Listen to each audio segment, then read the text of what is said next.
Hello! Magandang hapon sa inyo lahat. So meron tayong mga re-react na issues, no? Unahin natin itong nabwisit ako dito napanood ko to eh. Ito yung prank. Sabi dito, panoorin na nakaawang sinapit ng isang matandang gasoline attendant matapos takbuhan ng isang vlogger na nagpa-full tank ngunit hindi umano nagbayad. Sa naturang video, makikitang hinahabol ng matanda ang sasakyan ng vlogger sa gitna ng matinding sikat ng araw upang singilin ito. Umani ng simpatya mula sa mga netizen ang insidente at giit ng ilan hindi dapat ginagawa ng ganitong uring ng prank content lalo na't ngayong panahon ng krisis. So panoorin nga natin to. Kahit hindi panahon ng krisis, hindi maganda kasi ito eh. Shoutout kay Ma'am Nimpa Bartolome ha.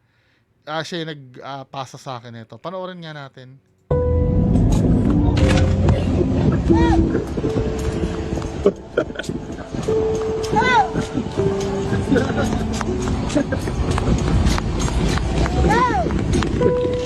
Kamig merienda.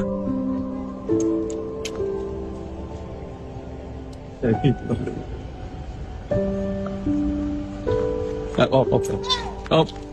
Sige. Sige. Sige.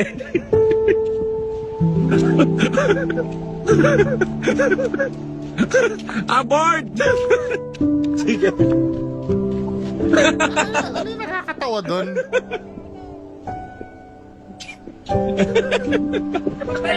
Kamig merienda lang. Batikan.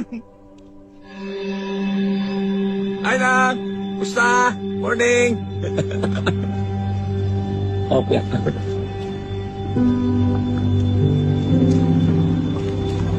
Sige. Kamig merienda ka ron. Abe, may ka. Naiimas si merienda, abe. Awan. Awan yung bihay ko hindi Jerry Crabalo. Ano nakakatawa doon? Maliban sa dalawang gago na gumawa nun, sinong ibang natawa doon? Natatawa dahil nahihirapan yung humahabol, yung ba yun? Anong klaseng utak meron yun? Hindi, don't get me wrong ha, may mga prank na may mga prank na nakakatawa talaga.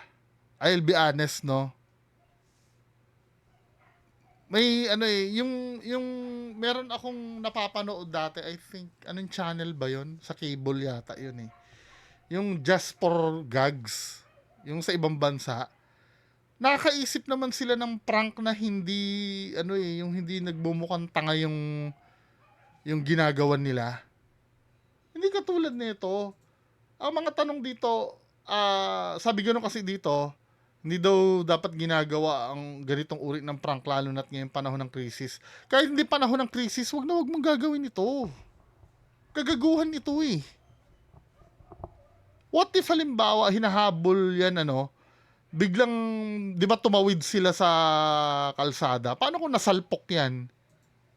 May pananagutan kayo? Habang pinagtatawanan nyo yan? Hindi nakakatawa. Tapos pagka kayo na nakastigo kayo, mag-deactivate kayo ng social media account. Ito yung sinasabi ko ka-level nung problem nung kay Cyril Manabat, 'di ba? Hindi naman prank yung kay Cyril Manabat, pero insidente din yun ng think before you click eh. Tapos pagka kayo ay kayo pa may ganang magpaawa or manakot na kayo ay tatapusin nyo ang buhay nyo. Pero ito, makikita nyo dito tatawid sila. Paano nasalpok yan? 'Di ba? Tapos tatawid doon, makikita mo si Manong diyan tumitingin doon. Baka mamaya may darating. Delikado ito eh. Or kahit hindi masalpok, paano kung yan, ma-heat stroke yan diyan, ang init ng araw, tapos gagawin yung katatawanan na ganyan? Paano kung may high blood pressure yan? 'Di ba? Magkano ang pinaggasolina nyo? Full tank yan. So 5,000. Feeling ko 5,000 sa mahal ng gasolina ngayon. O baka diesel pa yung dala-dala nyo. Let's say, sabi mo na 5,000. Eh, alam mo naman kung ano ang sweldo nito mga to eh. Siyempre, ang laki na ng 5,000 na yan para sa kanila. Kaya, ano yan, ilalaban nila yan eh, na kahit, di ba, ilalaban nila ng patayan yung tinanggas nyo. Kaya, ganyan kadesperado si kuya na habulin kayo. Maaring yung 5,000 lang sa inyo, wala lang yan. Pero doon sa taong nagsusumikap, di ba, nakikita kung gaano katarantado, no? Tapos, babagalan nila, tapos pag maabutan, biglang bibilisan nila. Parang gago. Ano sabi nung ng mga nag-comment?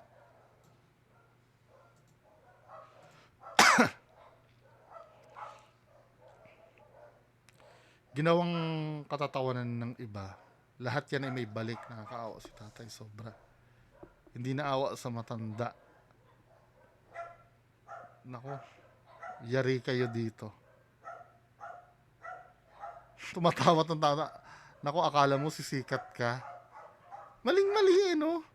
Wait lang, ito bang, yung paggawa ba ng ganyan, yan ba ang yung idea ng iba sa pagko-content?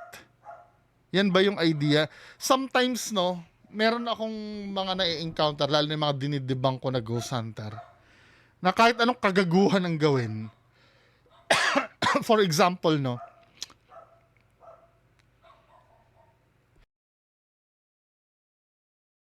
yung kaibigan ni yung Ma'am Ellie Direct, yung kasama ko sa DZRH, si Ghost Hunter, ano ba yun? Ano name nung bugok na yun? 133 something, ganun yung username niya yung channel niya Ang ginawa nagbalibag-balibag sa, alam niyo yung sikat na Villa Epipanya na haunted house sa Pampanga. Pumunta doon yung bugok na yon, tapos nagbalibag-balibag ng doon, ng mga upuan, at sinabi kunyari ay may multo daw. Kung di ba naman tanga, di ba? Ganun yung idea niya sa sa paggawa ng content. Yung gumawa ng kagaguhan, yung magbalibag-balibag. Hindi niya iniisip yung nasa loob ng Villa Epipanya, mga antigo na yung gamit doon. Di ba? After niya magbalibag-balibag doon, nung pumunta kami doon, sinusumbong ng caretaker, yung upuan doon nasira na. Dahil doon sa ginagawa doon sa pagbalibag-balibag ng mga ghost hunter na pupunta doon. Yun ba yung idea nyo ng content? Tapos i-depend ng iba, kaya nga content kaya nga gago. Kahit pa sabihin mo, ano ba meaning ng word na content? Ang Tagalog ng content ay nilalaman. Hindi, ang alam nyo kasi, ang ibig sabihin ng word na content gumawa ng kagaguhan. Hindi ganun yun. Content ng bote. Battle content. Ibig sabihin, laman. Nilalaman, yung content nyo, laman ng video nyo, may responsibility yun. 'Di ba? May responsibility kayo doon kung mali yung ginagawa nyo doon o hindi. Huwag natin pamihasahin na, kasi ang meaning ng content dito para kumita gagawin ng lahat para kahit kagaguhan yung gagawin. Well, 'di ba? Ayaw natin magpakahipokrito, yung iba yung iba yung talaga layunin gawing kabuhayan ng social media. Kasi totoo naman, marami naman talagang umunlad ang buhay diyan. 'Di ba? Pero yung meaning ng content kasi nababago na nila, akala nila gagawin mo ang lahat. 'Yun ang content. 'Di ba? Depende kung anong content. Kung halimbawa, ano ba yung nasa channel mo? Ang nasa channel mo ay mag-ghost hunting ka. O, ghost hunting, 'yun ang content mo. Subukan, sigurado mo yung pag-ghost hunting mo, okay. Wala kang ginagawang kagaguhan. Katulad nung kinuwento ko, nagbalibag-balibag ng upuan. Or, halimbawa, content mo naman, cooking, yung pagluluto. 'Di ba? Siguraduhin mo na tama yung recipe. Yun ang mga responsibilities mo doon sa content na yun Siguraduhin mo na tama yung ingredients na sinasabi mo doon sa nanonood sa'yo. Kasi gagayahin ka nun pag nagluto paano kung sinabi mong isang kutsarang asin? Isang kutsarang asin din ang ginawa nung sumunod sa'yo. Sobrang alat pala. 'Di ba? Kaya may responsibilidad ka doon sa content na inaano mo, na ginagawa mo, or halimbawa ang content mo, may napapanood ako minsan yung gumagawa ng laptop. Yun ang content niya, yung mag-repair ng mga cellphone. Kung mali-mali yung tinuturo mo doon, susundan ka ng iba eh. Yun kasi may mga replay value yung mga gumagawa ng aircon, o yung napapanood ko minsan gumagawa ng motor, di ba? May responsibility ka kasi yung mapapanood sa'yo, may tendency na maniwala yung nanonood sa'yo eh, or suportahan ka dun eh. Tapos ganito ang gagawin mo, men, sa content mo. Baliw na lang ang susuporta dito eh. Pero I'm so sure somewhere out there may natatawa din sa ganito. 'Di ba? Kaya talaga dapat isama sa paggawa ng batas yung gumagawa ng prank na nakakaperwisyo eh.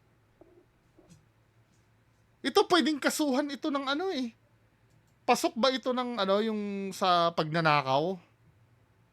Hindi, sabihin na natin, pwede mo ba idahilan na prank yan? Tinakasan mo? Maka-capture sa CCTV, tatakasan mo eh. Kung ako nga kay sa bagay, pag hindi niya hinabol yan, 'di ba sometimes sa kanya i-charge yan? Tingnan mo kung gaano kahirap ang pinagdadaanan ng tao. Just imagine sa edad nito, nagagawa niyang habulin ka, na kung tutusin din niya kaya yan eh. Paano pag nahimatay yan dyan, bumagsak yan dyan? Ano gagawin niya? Sorry? 'Di ba? Yan ang hirap sa mga ibang content creator, tatanga-tanga eh.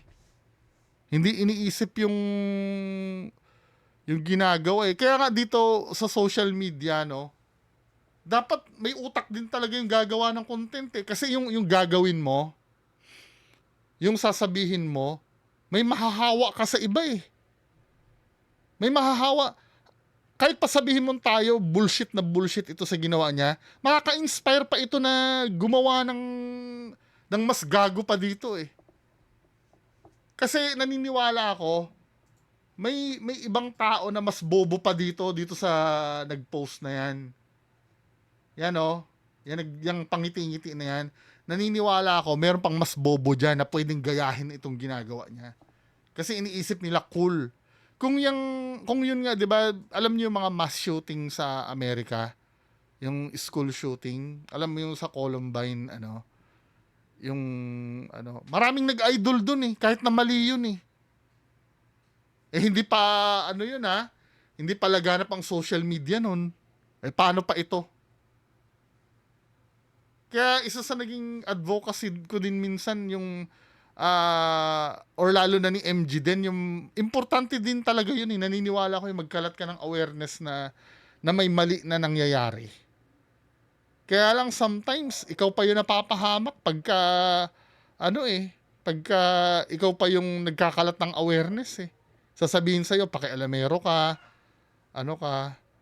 naiinggit ka lang. Yan, kadalasan dahilan ng mga bobo. Naiinggit ka lang. Ikaw ay maliit lang ang subscribers mo, di ba, men? Ganyan talaga yung ibang tao. Wala tayong magagawa. Pero anong gagawin natin? Kung wala silang sawa na gumawa ng katarantaduhan na ganito, lahat tayo, wala din sana tayong sawa na magkundina sa mga ganitong gawain. Para hindi na pamarisan. Di ba? Anyway, mga kababayan ko, yan lang po ang pag-uusapan natin ngayong hapon. Magandang hapon sa inyong lahat. Bye-bye.